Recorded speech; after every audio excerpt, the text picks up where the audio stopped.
Hi everyone, it's your boy Zach. Current status, frustrated. I generally am very happy with the VA, but they can really gatekeep like your own records from you in a way that's just super fucking weird and old-fashioned. It's it like they'll just vaguely describe it, like just what are the results? Like what? These are numbers. Like, why aren't you telling me the numbers? They're just like, it's like those weird UK addresses that are stories. I've mentioned this before a few years ago. Like, there are UK addresses that are like the house at the top of the hill. And that's the actual, like, address. Like, it doesn't have a number. Just tell me. So I'm very, very frustrated with that right now. So I have to fill out some, like, paper form. Like it's the 1950s and like wait to get mailed. It's like, you freaking did the scan right there in that room, right there on that machine. Ridiculous. Anyway, feeling great besides the cough, which is a completely different thing, but even the cough got better. It's kind of weird living down here in the valley because it's the unhealthiest place, like on record, like every single year. This area gets voted like the fattest city in America. So whenever I go to the doctor, it's like this weird thing where they talk about me like I'm Captain America because I'm the fittest person they've seen in months or years. But they also just kind of rubber stamp like the same treatment for everyone. It's like, here's your high blood pressure medicine. I don't have high blood pressure. You literally just took my blood pressure. Here's your diabetes stuff. It's like, I don't have diabetes. Here's your pre-diabetes. I don't have that either. I'm not 100 pounds overweight and 75. Like, hi. Anyway, it's 2 minutes of complaining about my health. But anyway, so I saw F1 yesterday and had a great time while watching it. Immediately afterwards, I was like, what the fuck was that? Like, Brad Pitt's character, Sonny Hayes, and they say his name like 200 times in the movie. Sonny Hayes, Sonny Hayes, Sonny Hayes. Is, he's basically me in the Marines when we used to play sports for PT, and I was bad at sports, so I would just foul people, because it was the only thing I knew how to do. Like, the entire movie is just him doing things that are basically cheating, but not cheating, but he can only do them once. Like, I can't believe at one point he didn't, like, paint a fake tunnel on a wall so his opponents would freaking run into it. It was pretty silly, but it was very good at making you feel great, like good sports movies do. Like, at one point I even kind of like stepped outside of myself, like floating in the ethereal realm, and I was like, this is a fake race. I don't know the rules for F1, but I can tell almost everything in this is wrong. Like, I know you can't do this stuff. The entire movie is based on stuff I'm pretty sure would get you severely fined or banned from the league. And it's just 2.5 hours of just cheating. But it's really, really good at making you feel good at the time. In the movie theater, like, I love this. And the funny thing is that the usual suspects, they were holding it up as like this is how movies should be. It's like, I don't know, man. Like, most of the appeal of this movie is the reality that everyone is at least a little bit gay for Brad Pitt. Like, there's like a kind of like a romance story in this, kind of.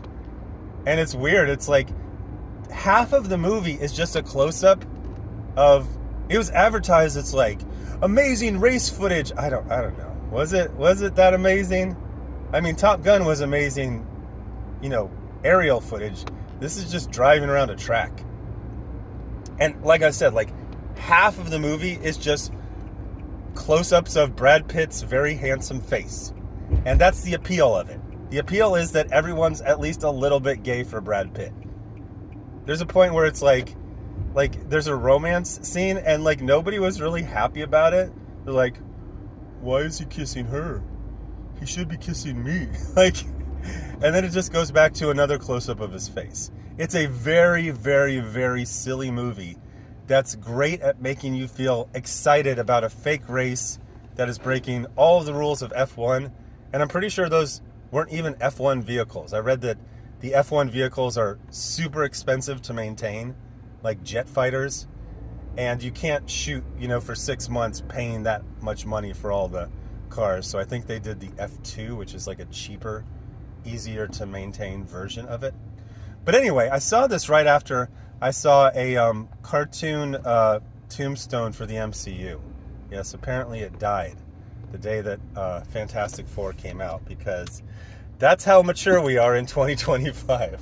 But it really got me thinking about, like, what is the appeal of movies, and why is there this just nutty obsession by mostly middle-aged men about enjoying failure, obsessing about failure, making things that aren't failures, calling everything a flop, saying everything lost $100 million, at least. Oh, and now we're hand-waving $350 million. They did that on one of those right-wing sites the other day. And it's really getting weird because, the cartoon tombstone of the MCU told me that it started when Iron Man 1 came out, and it died a couple weeks ago when Fantastic Four. It's dead. They're still going to talk about it and obsess about it and cry about it, but it's dead. You can trust me because there's a cartoon tombstone that proves it. Now, is it really dead, or is that just a hyperbolic emotional statement from emotional men? And why are they so emotional? And why is this a documentable phenomenon? Because I'm on TikTok, and there's sad old men on TikTok as well, but mainly it's a bunch of normies, and they all like the movie. And I don't know, it's doing okay financially. Now, it's supposed to make $1 billion because some MCU movies made $1 billion. Therefore, that's the minimum now. As I've said before, the most mediocre men who ever existed hold everyone else to the highest expectations imaginable. So if you made $1 billion a couple times, you have to make $1 billion every time, or you're a failure. Which is ridiculous because that doesn't apply to them. The Critical Drinker can have 1 million followers, start a Kickstarter, get 5,000 backers. A few years later, he has 2 million followers. He gets half as many backers. This is attenuation. Things aren't special forever, and that's, just one aspect of it. But the other aspect is how these movies make you feel. Just right before I started this, I saw an article with an interview with James Cameron, and he says that he can justify making these Avatar movies that are very long, just long movies in general. It takes a long time to make them. It's very expensive. It's very arduous. People are just floating around in a pool with all this accoutrement for like months. And he says he justifies it basically because he feels like it makes people a little better. It's, it's got a not so subtle environmental message. And he said if he can make super popular action movies that have a positive message, he feels like that justifies them. So again, this is a feelings justification for movies and for them being beneficial, for them being worthwhile. Now with the MCU, it's this weird flipped thing where there's an entire, you put the most popular of these channels, they can regularly get 2 million views, talking about Rachel Zegler or whatever. So there's a group of men, mostly American, mostly middle-aged, mostly conservatives, who are deeply, deeply invested in hating things, saying things are a failure. It's basically that quote from Anita Sarkeesian. Everything is woke. Everything lost $100 million. Everything is a flop. And we need to call it out.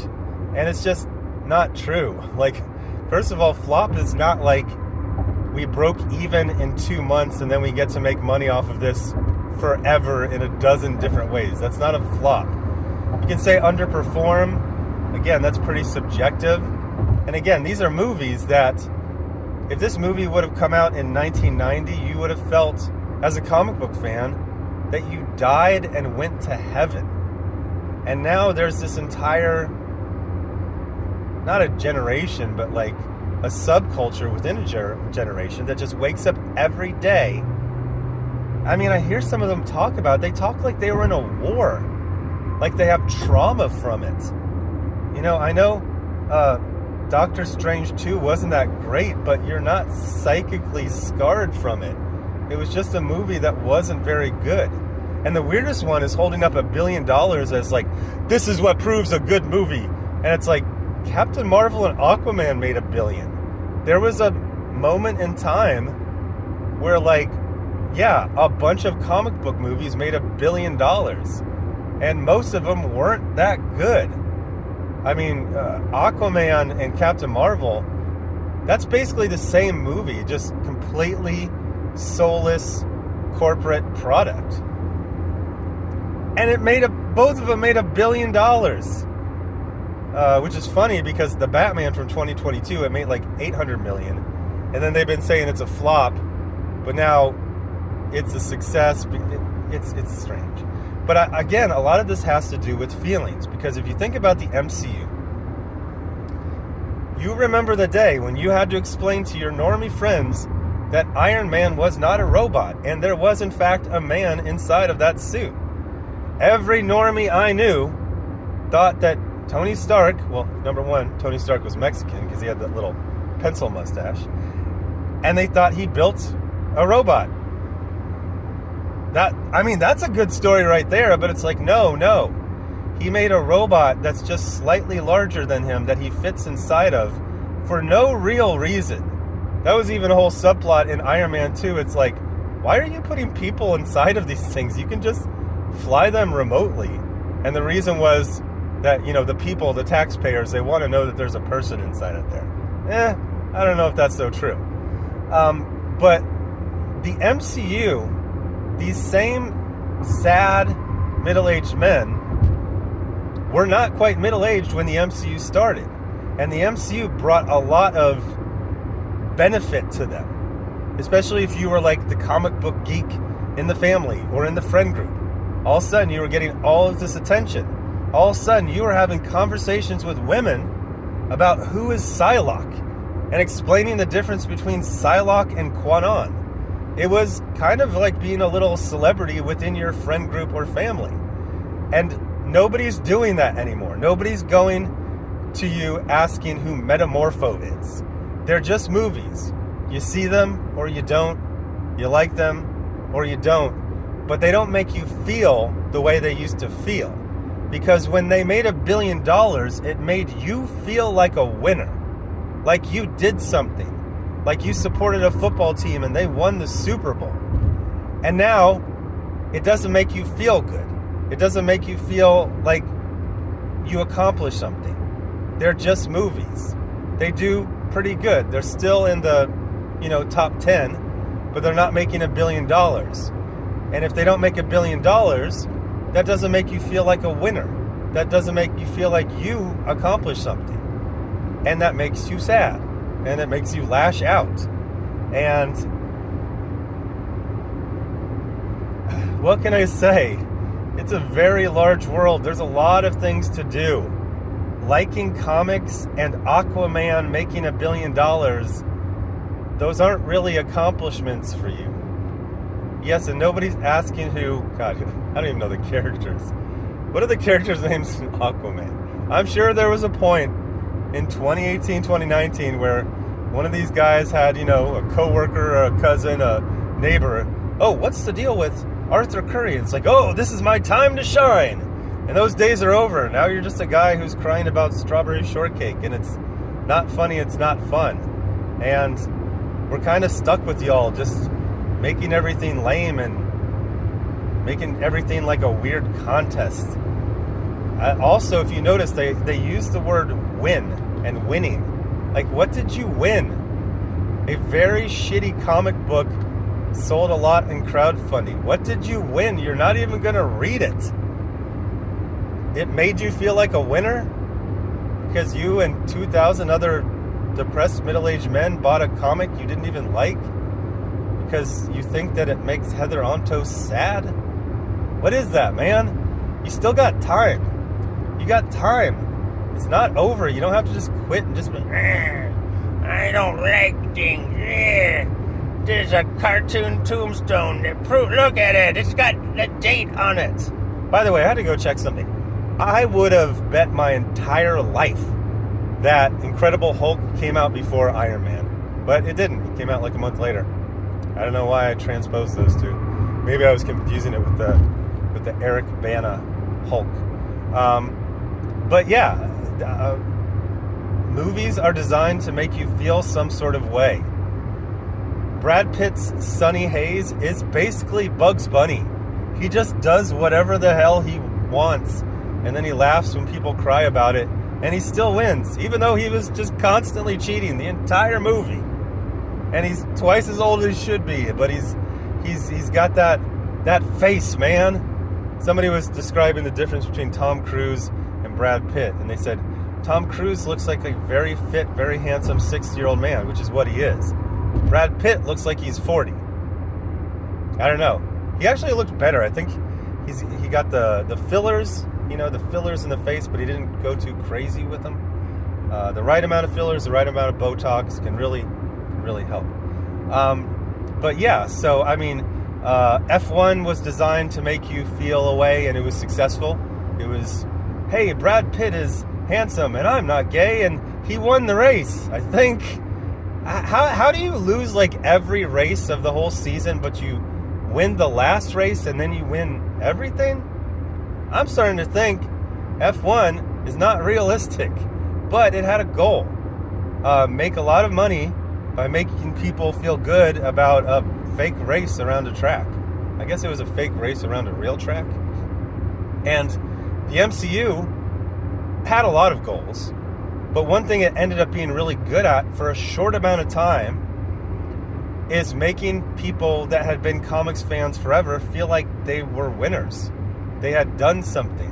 People were asking them who Clint Barton was. And they said Clint Barton. They didn't say Hawkeye Man. They actually know his name. Wow. This will last forever. Well, it didn't. It was a fad. The funniest thing is the people who complain the most about the MCU miss the days of the MCU. Those billion-dollar box office that made you feel like you had some sort of accomplishment, that was because Aunt Sally went to go see the movies. Yes, there was a period of time of about 5 years where suddenly women who had never had any interest in comics made fun of people who liked comics. Suddenly they liked the idea of liking comics. So women made Captain Marvel and Aquaman make $1 billion. When women lose interest, that's when, you understand what I'm saying, the irony of the people complaining about the MCU actually miss it because that was the heyday. Because those $1 billion box office made them feel some kind of way. It made them feel good about themselves. It made them feel like they had an accomplishment. And they don't have that when something makes $480 million or $620 million. It's gotta be $1 billion. If it's $1 billion, then you're not junk. And God doesn't make junk. But if it's not $1 billion, you're feeling some kind of way, and it's not good. Anyway, thanks for watching.